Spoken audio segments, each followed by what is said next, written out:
നോർക്ക വാർത്തകൾ. നമസ്കാരം. നോർക്ക വാർത്തകൾ. മ്യാൻമാർ തായ്ലൻഡ് അതിർത്തി മേഖല കേന്ദ്രീകരിച്ച് ഇന്ത്യയിൽ നിന്നുള്ള യുവാക്കളെ ലക്ഷ്യം വെച്ചുള്ള വ്യാജ റിക്രൂട്ട്മെന്റ് റാക്കറ്റിനെ കുറിച്ച് ജാഗ്രത പാലിക്കണം എന്ന് കേന്ദ്ര വിദേശകാര്യ മന്ത്രാലയം മുന്നറിയിപ്പ് നൽകി. ഇതിനു മുമ്പ് 2022 ജൂലൈ 5, 2022 ഒക്ടോബർ 14, 2023 മാർച്ച് 28, 2023 സെപ്റ്റംബർ 13 എന്നീ തീയതികളിൽ നൽകിയ സമാനമായ മുന്നറിയിപ്പുകളുടെ തുടർച്ചയാണിത്.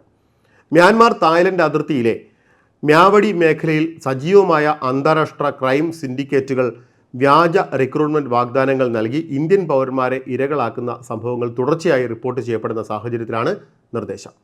ഇന്ത്യയിൽ നിന്നും മലേഷ്യ, UAE തുടങ്ങിയ രാജ്യങ്ങളിൽ നിന്നും ഇന്ത്യൻ പൗരന്മാരെ റിക്രൂട്ട് ചെയ്തതിന് ശേഷം തായ്ലൻഡ് വഴി മ്യാവടിക്ക് തെക്ക് ഭാഗത്തുള്ള എച്ച്പാലു പ്രദേശത്തേക്ക് കടത്തിയ സംഭവങ്ങളാണ് ഈ അടുത്ത് റിപ്പോർട്ട് ചെയ്തത്.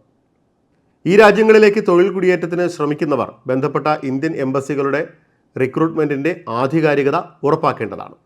സോഷ്യൽ മീഡിയ പ്ലാറ്റ്ഫോമുകളിലൂടെയോ മറ്റ് സ്ഥിരീകരിക്കാത്ത ഉറവിടങ്ങളിലൂടെയോ പ്രചരിക്കുന്ന തൊഴിൽ വാഗ്ദാനങ്ങളിൽ വഞ്ചിതരാകരുത് എന്നും മുന്നറിയിപ്പിൽ വ്യക്തമാക്കുന്നുണ്ട്. ഇക്കാര്യത്തിൽ ഏത് അന്വേഷണത്തിനും യാങ്കൂണിലെ ഇന്ത്യൻ എംബസിയുമായി ബന്ധപ്പെടാവുന്നതാണ്. Mobile number +95 95 41 9602.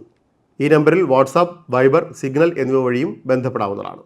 വിദേശ തൊഴിൽ തട്ടിപ്പുകളുമായി ബന്ധപ്പെട്ട പരാതികൾ നോർക്ക റൂട്ട്സ്, കേന്ദ്ര വിദേശകാര്യ മന്ത്രാലയം, കേരള പോലീസ് എന്നിവയുടെ സംയുക്ത സംവിധാനമായ ഓപ്പറേഷൻ ശുഭയാത്രയിൽ spnri.pol@kerala.gov.in അല്ലെങ്കിൽ dysp.nri.pol@kerala.gov.in എന്നീ ഇമെയിൽ വഴിയും 0471 2 72 1547 എന്ന ഹെൽപ്പ് ലൈൻ നമ്പറിലും അറിയിക്കാവുന്നതാണ്.